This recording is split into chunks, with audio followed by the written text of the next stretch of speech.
இந்த பொண்ணு ஸ்டேஜ்ல அழகா டான்ஸ் ஆடிட்டு இருக்கும்போது இந்த பையன் வந்து எல்லா ஆணிகளையும் ஸ்டேஜ்ல போடுறேன் அப்படின்னா அந்த பையனோட தங்கச்சி தான் எப்படியாவது இந்த காம்படிஷன்ல வின் பண்ணணும்னு நினைச்சுக்கிட்டு இந்த பொண்ணை தோக்கடிக்கிறதுக்காக இப்படி பண்றான். டான்ஸ் ஆடிட்டு இருக்கிற பொண்ணு என்னதான் அந்த ஆணி எல்லாத்தையும் பார்த்தாலும் அவங்க கொஞ்சம் கூட பயமே இல்ல. தொடர்ந்து அவங்க ஆடிக்கிட்டே தான் இருக்காங்க. ஏன் அப்படின்னா அவங்க சப்போஸ் அவங்க பயந்து டான்ஸை நிப்பாட்டிட்டாங்க அப்படின்னா அவங்களுடைய 18 வருஷ உழைப்பு வீணா போயிடும். பட் அந்த பொண்ணு அதை பத்தி எதையுமே கவலைப்படாம தன்னுடைய ஷூ எல்லாத்தையுமே கழட்டிட்டு வெறும் காலாலேயே அந்த நெயில்ஸ் மேல எல்லாத்துலயும் நல்லாவே மிதிச்சு ஆடுறாங்க. இதனால அந்த பொண்ணுடைய கால்ல ரத்தம் தார தாரையா ஊத்துது. அந்த பொண்ணுடைய பெர்ஃபார்மன்ஸ் இப்ப சும்மா வெறித்தனமாவும் மாறிட்டு வருது. பொண்ணுடைய பெர்ஃபார்மன்ஸை பார்த்த எல்லாருமே ரொம்பவே விரைச்சு போயிட்டாங்க. தென் கடைசியா ரிசல்ட் சொல்ல வேண்டிய நேரமும் வந்துருச்சு. தென் ரிசல்ட்லயும் அந்த ஆணியை கொட்டின அந்த தங்கச்சியோட பொண்ணுக்கு தான் ஃபர்ஸ்ட் பிரைஸும் கொடுக்குறாங்க. இதை கேட்டு நம்ம ஹீரோயின் ரொம்பவே வருத்தப்படுறாங்க. தென் அந்த பொண்ணு ரொம்பவே திமிரா சொல்றா அந்த பொண்ணு ரொம்பவே திமிரா நம்ம ஹீரோயின் கிட்ட சொல்றா பணக்காரனா இருக்கிறது தான் நான் பண்ண ஒரே டேலண்ட் அப்படின்னு சொல்றா.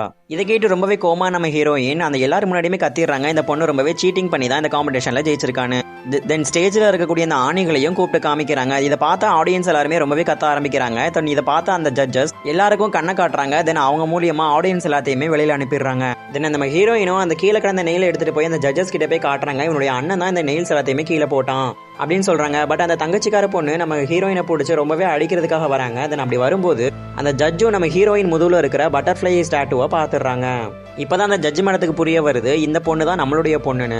18 வருஷத்துக்கு முன்னாடி நடந்த கலவரத்தின் காரணமா தன்னுடைய பொண்ணையும் இவங்க பிரிஞ்சிருப்பாங்க. அப்புறம் அவங்களும் தன்னுடைய குழந்தையை காப்பாத்துறதுக்கு ஒரு மிகப்பெரிய முடிவு எடுக்கிறாங்க. அதுக்கு முன்னாடி நீங்க இவ்வளவு நாளா எங்களுடைய சேனலை பார்த்துட்டு இருக்கீங்க. பட் பாக்குற யாருமே சப்ஸ்கிரைபே பண்ணாம பாக்குறீங்க. தயவு செஞ்சு சப்ஸ்கிரைப் பண்ணிட்டு வீடியோவை பாருங்க.